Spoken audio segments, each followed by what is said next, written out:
At LHTC Broadband, we're proud to provide the communication services you need to get the most from today's technology. We're your local choice for TV, phone, and internet. We offer high-quality cable TV service with HD, multi-room DVR, on-demand, and watch TV everywhere. Plus unlimited calling, and our internet is faster than ever with speeds up to 1 gigabyte. With no contracts and local customer service, switching has never been easier. Call today, 724-593-2411, or visit lhtcbroadband.com. Are you a working professional who'd like to boost your career? Now you can complete a Master of Science in Management degree from one of the top programs in the country at Saint Vincent College. U.S. News and World Report ranked the MSMOE program in the top 100 online graduate business programs. Discover top-ranked value and learn to provide strategic direction for your organization. Apply today. Visit us on the web at stvincent.edu and search on graduate programs.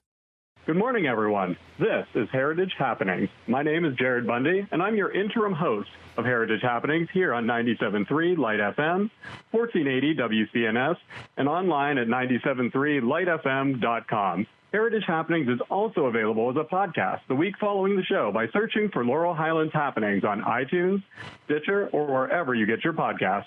Listen to all episodes for free online at laurelhighlands.org/podcast. And be sure to follow Westmoreland Heritage's website and social media for updates on cultural and historic events throughout Westmoreland County. Now, you probably don't recognize my voice, and as I introed myself, I am the interim host here of Heritage Happenings, and I worked with Jeff Petrovich, who is your normally scheduled host, and I'm the Director of Digital Marketing for the Laurel Highlands.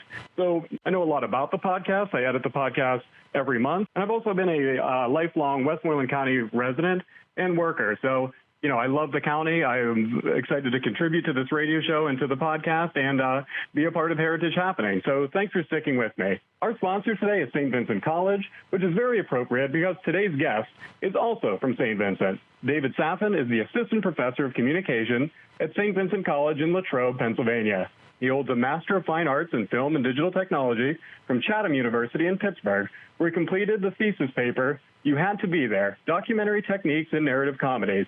In his thesis film, The Birthday Present, which applied many of the theories detailed in the paper, has won multiple awards and screened at numerous festivals. His areas of interest include video production, television criticism, digital culture, and film studies. And he and his wife, Kate, live in Jeanette, PA, with their daughter, Lily, and son, Andy. So, Dave, good morning, and welcome to the show. Oh, thanks. Thanks for having me. So, you know, I think full disclosure here, this is far from the first time we talked. And, you know, we have had a pretty long relationship from, you know, me being your student many years ago at this point. You know, you were my professor. I worked for you, with a work study. I was, I'm also very glad to call you my mentor and my friend. So, you know, I appreciate you coming on the show and talking with me today. Yeah, it's been, I think, 15 years. So that's pretty crazy. And I do think that it's one of those relationships that St. Vincent really does a good job of building, that people start off as colleagues or students, but we all end up as friends. And I'm glad to call you my friend, too. Awesome. Well, and thanks again for coming on today. So, no problem. You know, I feel like we could talk about any variety of topics. You know, we have a short amount of time here today. So, you know, I really wanted to focus specifically on your skills as a documentarian and just kind of talk about how, you know, your work as a documentary filmmaker ties into Westmoreland heritage and how you maybe yourself are a bit of a living historian. Okay. Yeah, that'd be fun. Awesome. So, you know, let's start really at the basics. So, you know, let's say, you know, documentary is extremely new to you. You know, how would you explain documentary film to someone that maybe has never run into that as a genre? Well, it's funny that you use the word genre there, because I do think a lot of people classify documentaries as a genre. And when you think about what genres are, and whenever I am teaching film studies or documentary studies, we always start with that idea of what is genre. And, you know, genre is you know, based on the word generic. You know, what are the generic traits of something, be it a book, a song, a piece of art, or in this case, a film.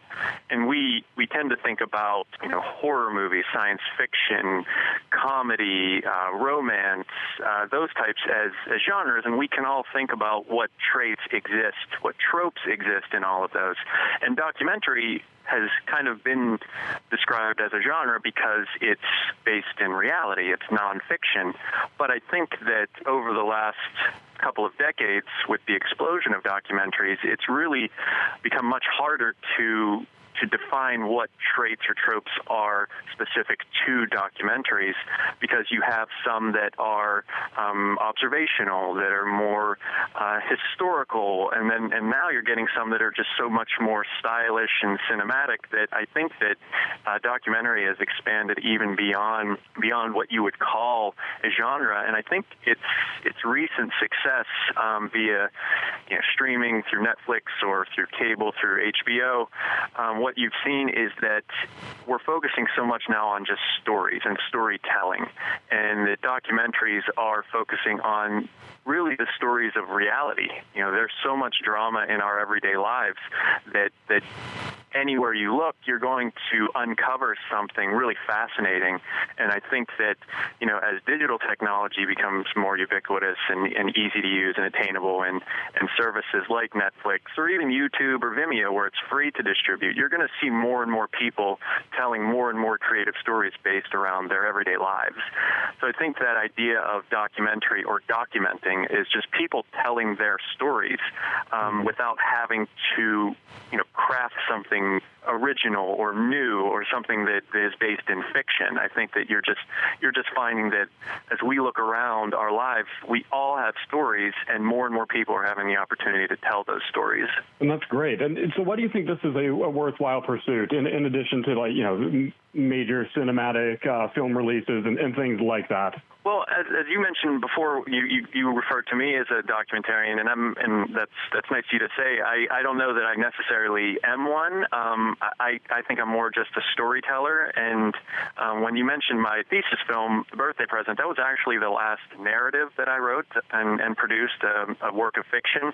And that was, I think, 2013. And since then, most of my work has been based around sort of self-reflexive documentaries. I've been telling my own stories of where I grew up, stories of artifacts in my life, or people, relatives, friends, family, etc. And I think that the connection between my pivoting to those types of stories is also related to the fact that I have a family of my own now. I have two small kids. My daughter Lily is going to be 5 soon, and my son Andy is 2.5. And I really want to have these stories there for them. I want to make sure that they are on record for them.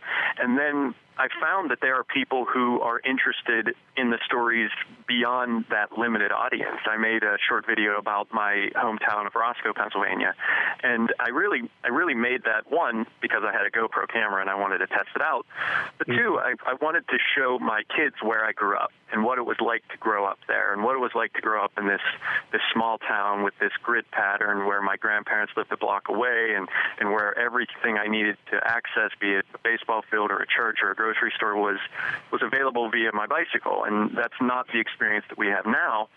So I made this short video with that in mind. But then when I put it up online, I found that a lot of people who grew up in Roscoe wanted to share it just for the visuals of, this is where I grew up. This is what it looks like to grow up on the Mon River or along Route 88. And so that's when I realized that there was maybe a value even greater than that. And so I think that now more than ever, we can document our stories in ways that can last longer. And so many people look at social media and they focus on the negative aspects, and there are a lot of negative aspects, but the positive aspect is that we have a record of what it was like to live now.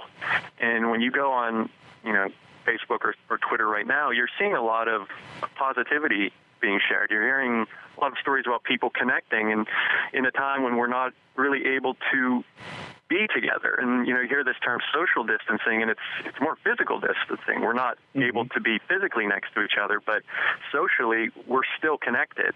And I think a historian will be able to look at social media now, say in 20 years, and really be able to piece together what it was like to live. And that's what I think the real power of what documentary is. It's showing what life is like, either very narrowly from a personal point of view or broadly from towns, neighborhoods, cities, or even a country. That's fantastic. And, I think that really just bridges into the next part of our conversation here, which is tying in how some of the works that you and others have done in this area are preserving, Westmoreland heritage, are preserving that history of Westmoreland County and the Laurel Highlands as a whole, right around Roscoe being, just one example of that. So, for the next part of this, I'd like to maybe talk about a couple of the short films and other things that you've made and just kind of talk about the significance of them and maybe just more about the story in case people aren't familiar with them. Great. So let's just start with Commencement. You showed this at our summit, our marketing summit that we have every fall a few years ago, and I think it got some great buzz from that showing. But can you talk a bit about that film? Sure. I graduated from St. Vincent in 2000, and so I've been working there since 2003, but my history really goes back to my time as a student. So that goes back to around 1996, and what was really special about the year I graduated was that Fred Rogers was our commencement speaker, which usually is my icebreaker to anybody I'm talking to about college. It's like, I went to St. Vincent, and Fred Rogers was our commencement speaker. And I had a little story that I would frequently just tell to people, and that was that I wanted to kind of make an impression on him as I walked past him to get my degree. He gave the speech, but he sat on the stage for the entirety of the ceremony, and so every one of us walked past him and his wife. So I wanted to shake his hand, and I thought, nobody else is going to do that, so if I do it, then I'll be the first one, and then maybe I'll be the only one because then they'll be told not to. And so I was really going out of my way to try to make some sort of connection. And then a friend of mine, Chuck Holland, who was a communication major too, he beat me to it. He was 4 or 5 people ahead of me, just due to the fact that his name starts with an H and mine with an S. And when he passed Fred Rogers, he shook his hand, and I thought, well, great. Now if I do it, I will be starting a trend, and this ceremony is going to go on forever. So when it got to be my turn, I thought, well, I still want to do something. So when I passed him, I just looked at him, and I gave him a thumbs up. And he, being Fred Rogers, responded. He smiled at me, and he gave one right back. And then I walked over, got my degree, and sat down. And I've told people that story so many times that I thought I should make this into a video, but I don't know how I would do it. Mm-hmm. And then I realized that, my dad was recording from a very sort of odd point of view, and just by chance, where he was standing, he captured that moment. And it's old analog VHS, very low res, but you can clearly see that Fred Rogers does indeed give me a thumbs up. So I thought, well, there you go. There's sort of the tent pole that's going to hold up this story. But I wanted it to be about more than just that idea of, hey, Fred Rogers gave me a thumbs up. So I made a 2-minute video that really built on that word commencement, which is that idea of a beginning, and that idea that what I thought was my last day at St. Vincent actually turned out to be the beginning of my time at St. Vincent, that it wasn't an end, it was a beginning. And so it brought up a Fred Rogers quote, just when you think you're at the end of something, you're at the beginning of something else. And that was really the point of that video. And it's only a 2-minute video, and it really is, it's personal. It's about my time in college, but then how that moment and commencement was an inflection point that really kicked off what has been a very, very long connection that I've had with that college. Excellent. And I just think, and I've watched the full commencement speech that Fred Rogers gave and things like that. But, I think that you really add a personal touch to that. I just wanted to see if you wanted to comment on, kind of how like that video compares to just a straight recording of commencement as it happened that day. Well, I think that, obviously a straight recording is more of that extended document that is for the day, the moment. And I think that's when you think about what documentary is that 2-hour-long video that really shows every second of what that event was like doesn't tell really a story. It is kind of an archive, and it's there for people to reference for their stories. And so I was able to use that as sort of evidence to tell my story. But every one of us who graduated that day had their own story, and every one of us could be able to make their own version of that that commencement video, because there were 200 plus of us who graduated that day, and all of us get to say that Fred Rogers was our commencement speaker. And so it's not just me. So I think that when you look at something that is long and has every second of it, where you can hear Fred Rogers' speech, you can hear his wife got an honorary degree that day. You can hear her introduction. You can hear our Art Javits, our president. You can see the faculty who were there in the year 2000. Some of them are still there. Some of them are no longer there. Some of them have since passed away. You can look at this sort of snapshot to a time. And as you know, because you worked for me, that was my job for a significant part of my time at St. Vincent, was documenting commencements. And so you were there with me when George W. Bush came. And that's another moment that is preserved forever, that we were there when his helicopter landed up behind Rooney Hall, and we were there when he gave what was a very good speech. And the next year when you graduated, Mike Tomlin was there, and we've had other speakers, Manfred Honig, the list goes on, where we have this record of what it was like on this particular day for these students. And those moments are springboards for all of them to tell their stories. I mean, people will be saying, I had Mike Tomlin speak at my commencement the year before he won the Super Bowl. And so at that time he was the new coach, he was the rookie coach, but he's still the coach. And he spoke at your commencement. And people can say, I had the president, I had Fred Rogers, I had Arnold Palmer. And it's those sort of icebreaker moments that begin a story, that hook people into a story. And I think that when we think about the role that documentary filmmakers play in history, is that, the filmmakers are the storytellers, and these artifacts are there for historians to study, to really analyze what it was like at that time. And good documentary filmmakers know how to kind of make that connection.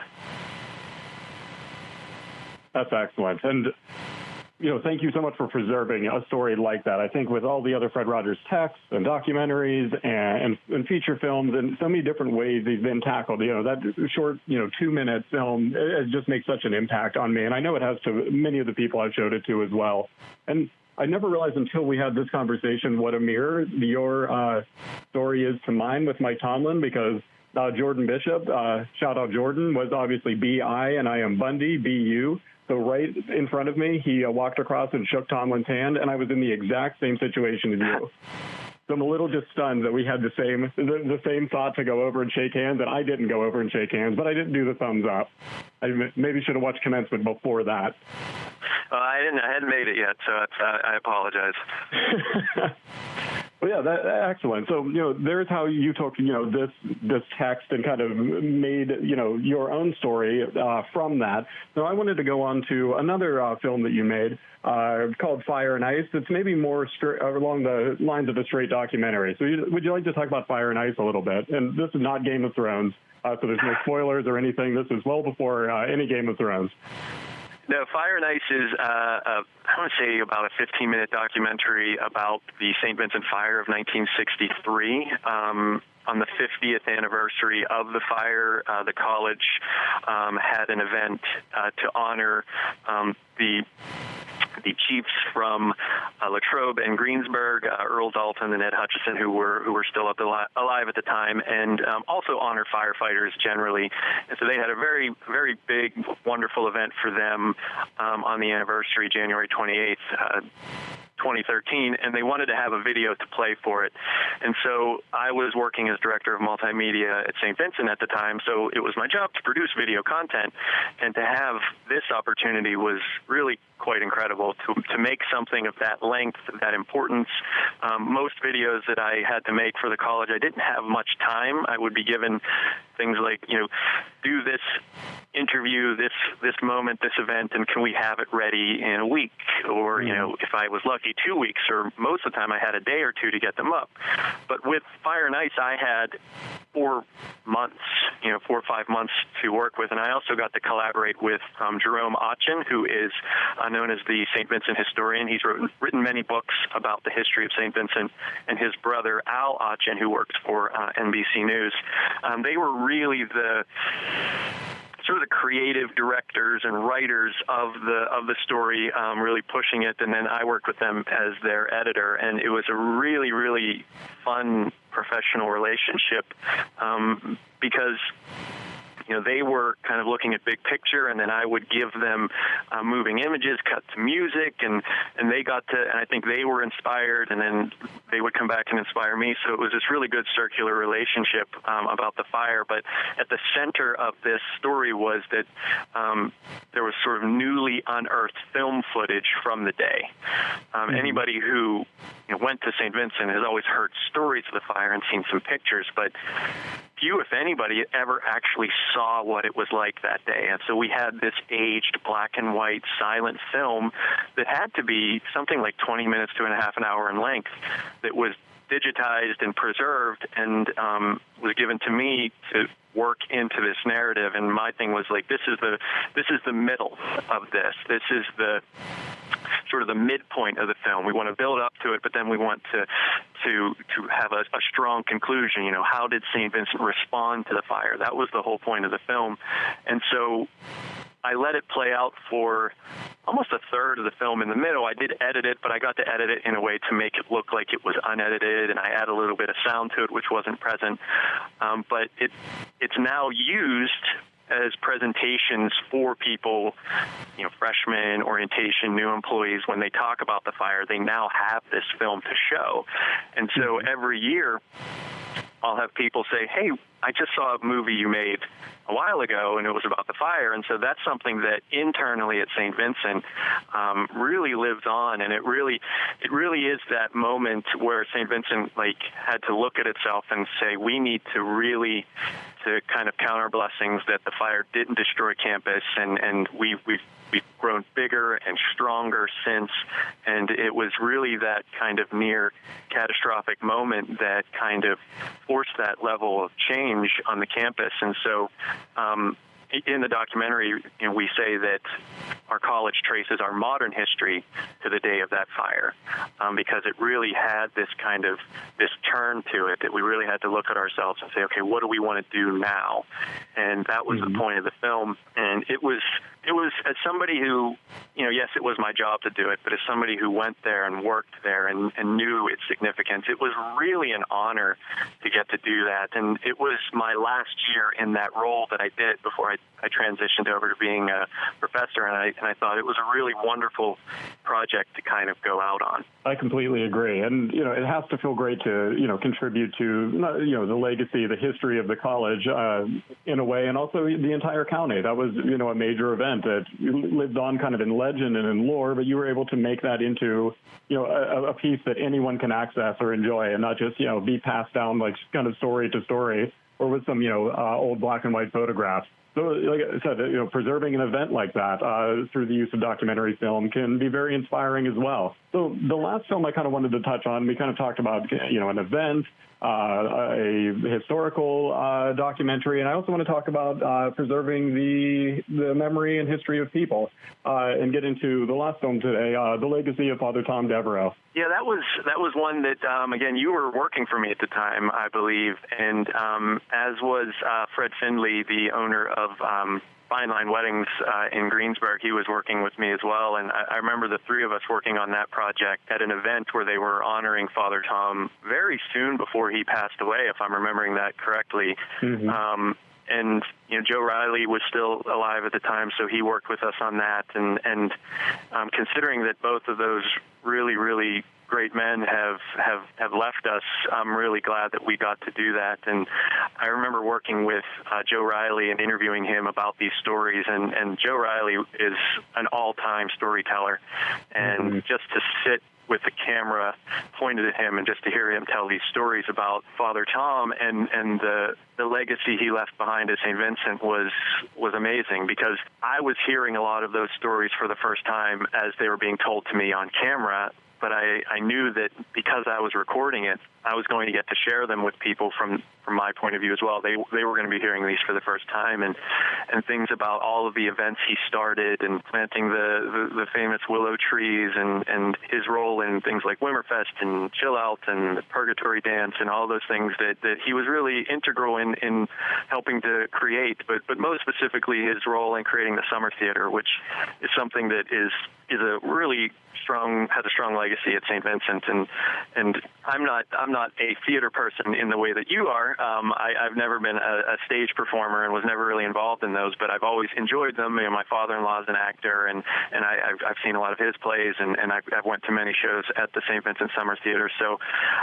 getting to kind of preserve those stories. I know that there was a year where one of the shows they put on was The Chief, the story about Art Rooney, and Colleen Riley, who was the director at the time, got a grant to produce some content about the Summer Theatre. So I got to make a series of videos that documented not only the history of St. Vincent Summer Theatre, but the history of Steelers training camp, because this was a moment where these two really sort of powerful institutions on the campus that occur only in the summer, the theater and Steelers training camp, really collided with this presentation of The Chief. And so I did interviews with, again, Colleen and her mom, Pat Riley, and hearing these stories about how the Summer Theatre was born, while at the same time seeing roughly around that same time in the late 60s, that's when Steelers training camp found its way to St. Vincent. And so it's really been a lot of fun taking on those kinds of projects because, our time on this earth is finite, and all we leave behind are the way we influence other people and the way we influence the places where we go every day, in particular our jobs, and to be able to do that for somebody like Father Tom Devereux was really an honor, because he left quite a mark on that campus. And every year that passes since he passed away, I think the potential for his stories to go away. And when we decorate Melvin Platts for Christmas, it's important that people know that was his idea, that was his thing. There are pictures of him pounding in those stakes and putting up those lights, and I think that St. Vincent students are really, really interested in the bonds they form in that idea of family, and those types of events that occur outside the classroom are what really make a family, and Father Tom was a huge part of creating that feeling on campus. I can't say it any better than that. So thank you for sharing that. And even, those images of him pounding in the stakes and things like that to decorate Melvin Platts are just Father Tom in a nutshell. That's really a great way to encapsulate him. So Dave, we're unfortunately running short on time already, but we talked about a lot of things today, a lot of your work. How can we get in touch with you? How can we watch some of the things we talked about today? All of my work, or almost all my work, is available on Vimeo, Vimeo, and I'm always really good at coming up with creative URLs. So my URL is vimeo.com/David Safin, so DAVID SAFIN. So if you can crack the code of how I came up with that, you'll be able to find it. But yeah, the short videos that you mentioned today can be found there with some other things that I've worked on. The St. Vincent ones, like the ones we talked about, Fire and Ice is available for purchase on DVD from the Arch Abbey publications, and a lot of the videos that you talked about or we talked about as they relate to like Father Tom and Steelers, those can be found on the college's YouTube channel, youtube.com/St Vincent College. Excellent. Well, Dave, I just wanted to thank you again for coming on and sharing these stories with us, and just do all the work you do for preserving the history of Westmoreland County and the Laurel Highlands. Thank you so much. Oh, no problem. Thanks for having me. And this has been Heritage Happening, sponsored by St. Vincent College. Be sure to follow Westmoreland Heritage online and find the show as a podcast on iTunes, Stitcher, and wherever you get your podcasts. Thanks so much for tuning in, and we'll be back with a new guest, more history, and more stories next month on Heritage Happening. Are you a working professional who'd like to boost your career? Now you can complete a Master of Science in Management degree from one of the top programs in the country at St. Vincent College. U.S. News and World Report ranked the MSMOE program in the top 100 online graduate business programs. Discover top-ranked value and learn to provide strategic direction for your organization. Apply today. Visit us on the web at stvincent.edu and search on graduate programs. At LHTC Broadband, we're proud to provide the communication services you need to get the most from today's technology. We're your local choice for TV, phone, and internet. We offer high-quality cable TV service with HD, multi-room DVR, on-demand, and watch TV everywhere. Plus unlimited calling, and our internet is faster than ever with speeds up to 1 gigabyte. With no contracts and local customer service, switching has never been easier. Call today, 724-593-2411, or visit lhtcbroadband.com.